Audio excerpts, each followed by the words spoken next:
Hello, एक बार फिर से आप सभी का श्री राम कोचिंग सेंटर गोपीश्वर में स्वागत है। हमारा महान विभूतियों का सीरीज चल रहा है, तो आज हम करेंगे नेक्स्ट महान विभूति के बारे में। जैसे कि हमने कुछ महान विभूतियों के बारे में पढ़ लिया है, आज जो महान विभूति है उनका नाम है प्रयागदत्त पंत। छोटा सा जीवनी इनका प्रयागदत्त पंत।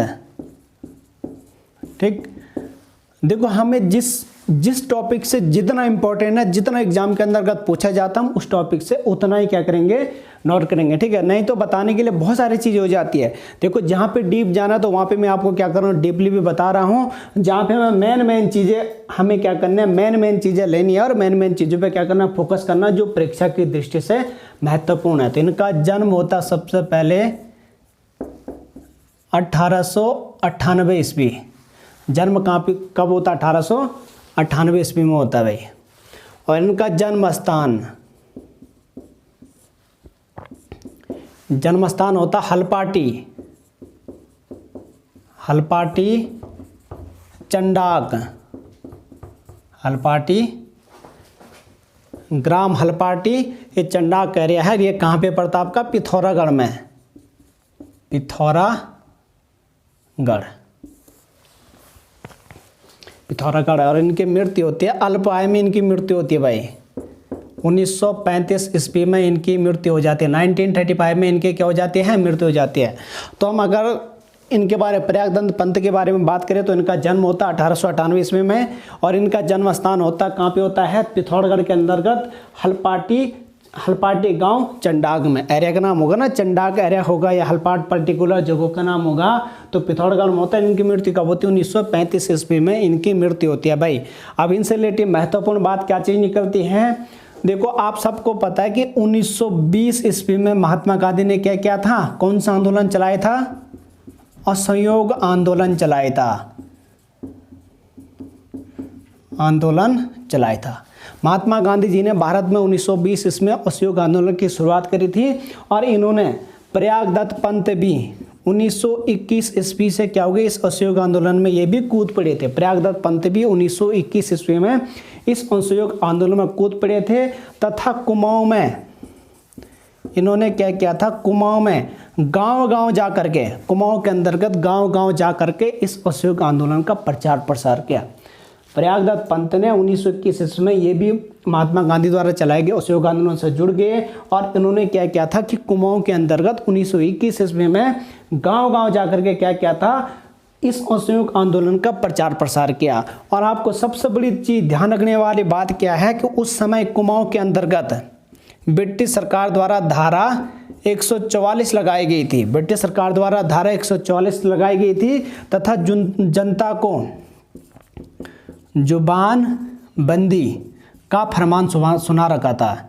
जुबानबंदी का फरमान सुना रखा था। धारा 144 लगा रखी थी और जुबानबंदी का फरमान सुना रखा था। जुबानबंदी मतलब कोई भी क्या नहीं करेगा, ब्रिटिश शासन के खिलाफ या किसी भी तरह की एक्टिविटीज़ के खिलाफ, या चाहे कोई आंदोलन हो या कुछ भी इसी तरीके के कुछ भी घटना होगी, उन तमाम सारी बातों पर कोई भी क्या नहीं खुलाएगा, कुछ भी नहीं बोलेगा, मतलब अपनी जबान को नहीं खुलाएगा।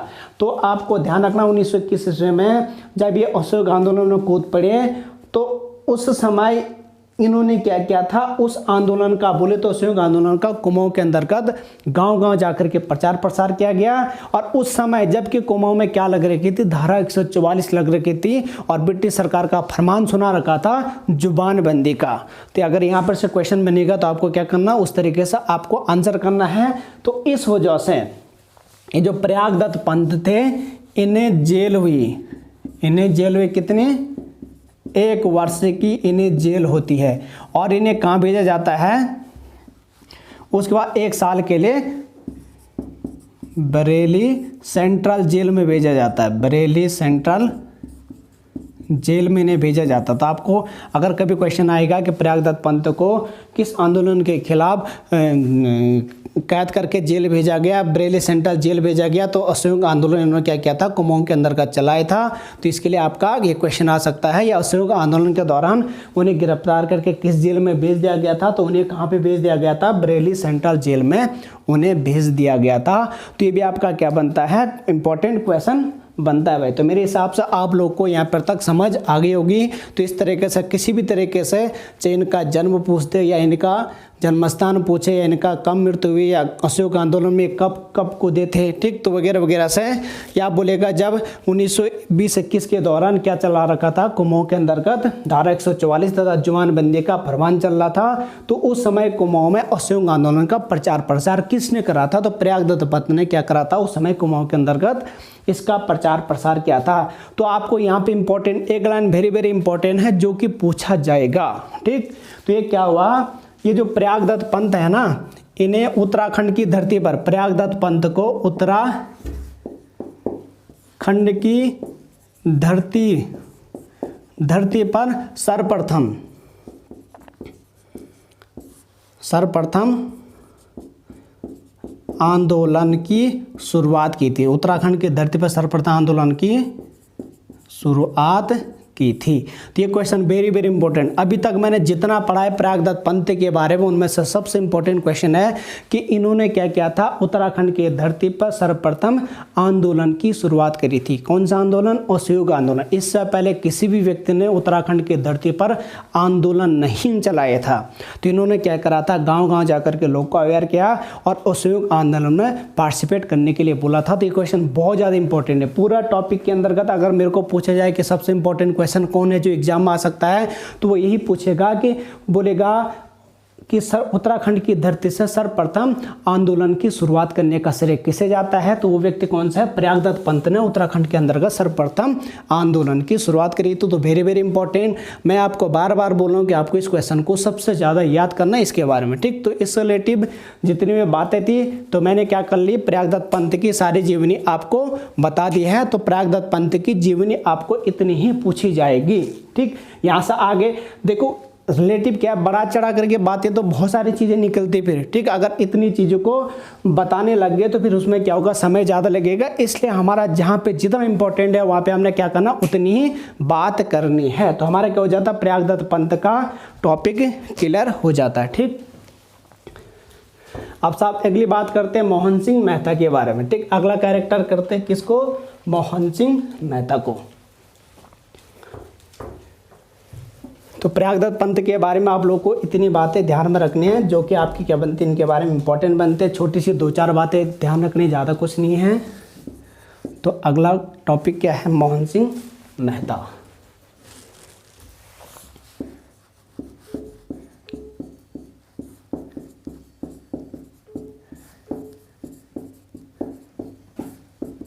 मोहन सिंह मेहता।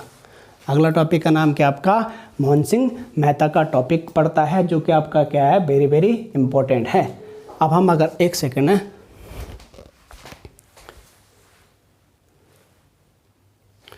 हमारा क्या अब अगला टॉपिक क्या है, मोहन सिंह मेहता का बंदा, ठीक। तो मोहन सिंह मेहता में हम बात करेंगे। अगर हम इनकी करते जन्म की बात करते तो इनका जन्म होता है 1897 ईस्वी में, 1997 ईस्वी में इनका क्या होता है, जन्म होता है। और इनका जन्म स्थान, मोहन सिंह मेहता का नाम आपने काफ़ी सुना होगा। इनका जन्म स्थान होता है बाजुला कत्यूर। और कत्यूर से आपको पता चल गया होगा ये कहाँ की बात है, बागेश्वर की बात है, बागेश्वर, ठीक। और इनकी मृत्यु कब होती है, मृत्यु 1988 ईस्वी में इनकी क्या हो जाती है, मृत्यु हो जाती है। तो अगर मोहन सिंह मेहता का अगर कभी पूछा जाएगा कि जन्म कब हुआ, तो 1897 ईस्वी में 1897 में इनका जन्म होता है। जन्म कहाँ पे होता है, इनका बागेश्वर में होता है। बाजुला पर्टिकुलर नाम है और एरिया का नाम क्या, कत्यूर घाटी है जिसे हम कत्यूर बोलते हैं। और आपका क्या है, बागेश्वर में ये क्या पड़ता है, आपका जिला बागेश्वर में पड़ता है भाई।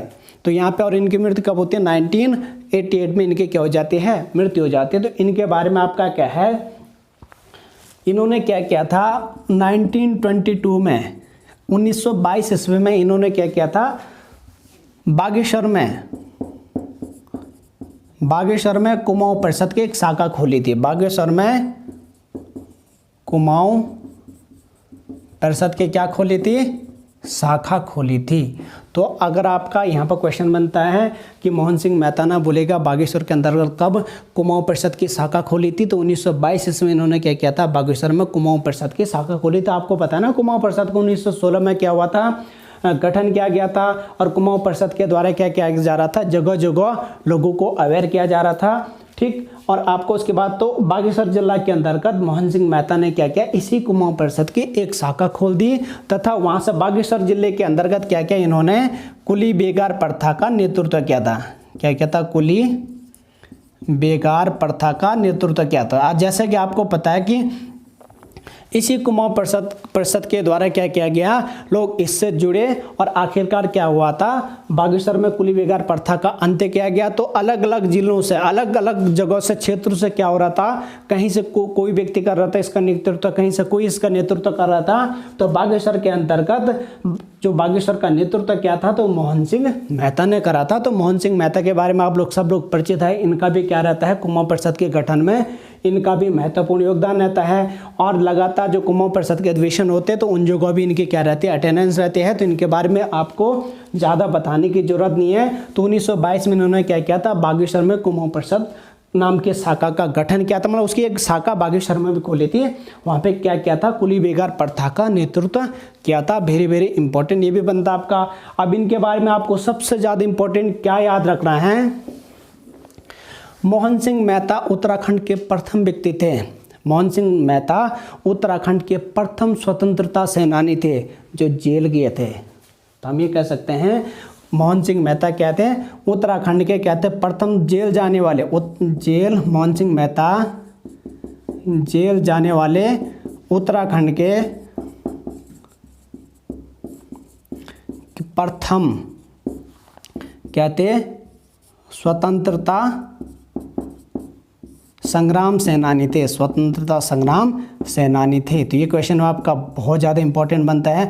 अगर मुझसे पूछा जाए कि मोहन सिंह मेहता के बारे में सबसे इंपॉर्टेंट क्वेश्चन क्या है जिस पर हम डिस्कस कर रहे हैं, तो ये वाला क्वेश्चन सबसे ज़्यादा डिस्कशन है कि बोलेगा कि उत्तराखंड से जेल जाने वाले प्रथम स्वतंत्रता सेनानी कौन थे, तो मोहन सिंह मेहता उत्तराखंड से जेल जाने वाले प्रथम स्वतंत्रता सेनानी थे। और प्रयागदत्त पंथ के बारे में मैंने क्या बोला था, उत्तराखंड की धरती पर आंदोलन की शुरुआत करने वाले प्रथम व्यक्ति कौन थे, प्रयागदत्त पंथ थे। और उसी का सिमिलर दूसरा क्वेश्चन क्या है कि उत्तराखंड में खंड से जेल जाने वाले प्रथम स्वतंत्रता सेनानी, ये जेल जाने वाले हैं, तो जेल जाने वाले प्रथम स्वतंत्रता सेनानी कौन थे, मोहन सिंह मेहता थे। तो ये भी आपका क्या बनता है, इनके बारे में वेरी इंपॉर्टेंट क्वेश्चन बनता है। इन्होंने बागेश्वर में कुमाऊं परिषद की शाखा खोली तथा कुली बेगार प्रथा का वहाँ पे क्या किया था, नेतृत्व किया था। इस प्रथा को समाप्त करने के लिए बागेश्वर के लोगों को अवेयर किया था। इन्होंने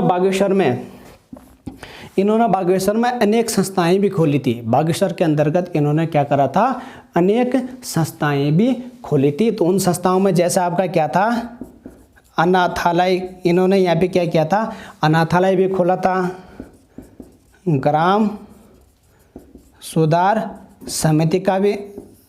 समिति भी संस्था चलाई थी। इन्होंने बागेश्वर के अंदर अनाथालय चलाया था, ग्राम सुधार सभा समिति चलाई थी। अगला कताई बुनाई प्रचार केंद्र नामक संस्था भी इन्होंने यहाँ पे चलाई थी तथा शिशुपालन